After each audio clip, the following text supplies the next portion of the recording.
Hi everybody, Jim Egan, head of school, Stanford School with the first Friday update of 2022. Happy New Year, everybody. I hope your break was fun. I hope you got to relax. I hope you spent your time with people you care about, doing things you love to do. And here we are in 2022. We're not off to the most auspicious start as a nation regarding Omicron or the latest variants. So let's just get right into the state of affairs with COVID.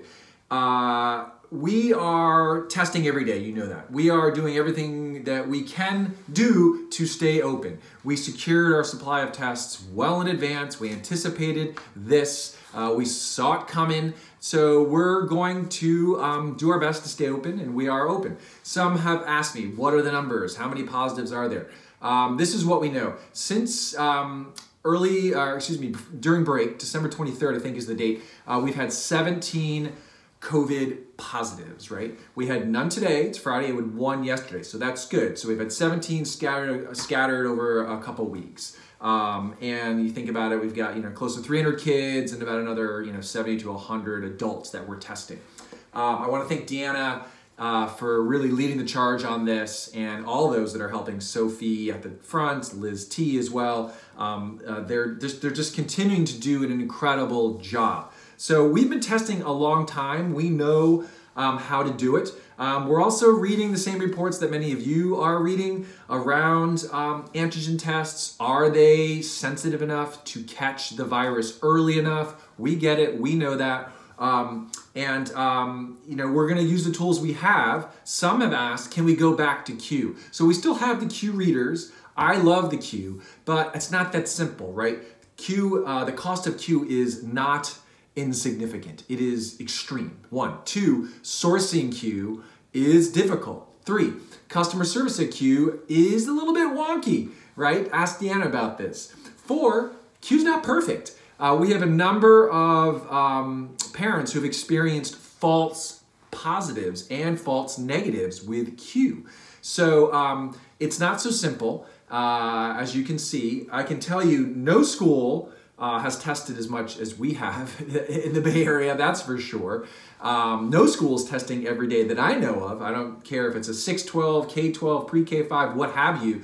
Our school's testing every day. We've been testing for months, and at this point, we're going into years.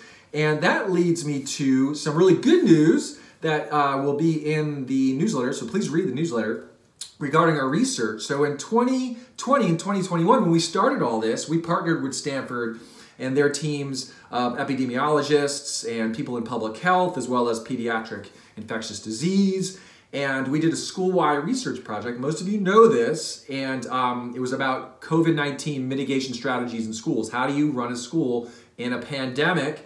And the initial results are in, and the research has been published in a journal. It's called Academic Pediatrics. I want to give Liz Tamorian huge amount of credit for this and props. This is just super exciting. So additional papers will be published in the coming weeks. First, thank you, parents and staff who were involved in this work and who volunteered and participated.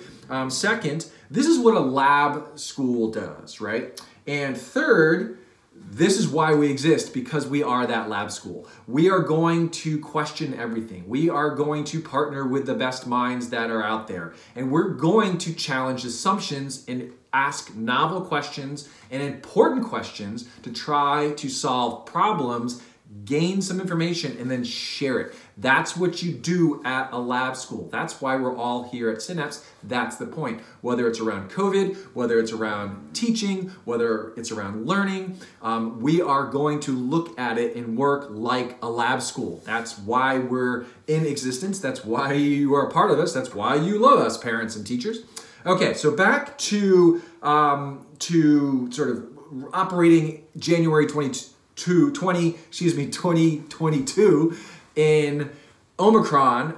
We are going to continue to stay open. Like I said, we're going to continue to test and use mitigation strategies, but we're also going to help our community get shots, right? We ran clinics for the vaccine for kids before the break. We're going to be running a booster clinic tomorrow on a Saturday, and we're actually going to extend this to some of our partners who are working out of Sports House, right? So one of the volleyball teams is going to piggyback on to our Synapse Clinic, and we're going to offer it to them as well. Speaking of Sports House, remember, we now have that facility. This is also really great news. Eric Story is going to be running facilities alongside Bob, who's running operations.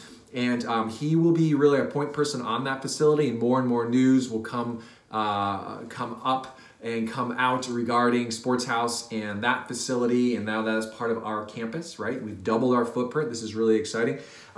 So we have an obligation also to help those people that are working out of a Sports House in terms of COVID. We've learned a lot. We know a lot. I think it's about time that we continue to extend our knowledge and our offerings as well. Okay, so that's it. There's a lot happening in the calendar. It's really going to be day to day, week to week at this point. We really are not looking too far down the road, right? We're going to have a few bumpy weeks in January, that is for sure. As you can see, I'm not even at campus. I am still in upstate New York, where I got stranded. First, it had to do with changing a flight. Second, it had to do with a flight being canceled due to COVID-related employee issues. Third, it got moved because of weather. So this is what we do. We adapt and we make the best of it as we go. Okay, everybody. I'll talk to you soon. We have a town hall on Monday night. I'll see you there too. Take care.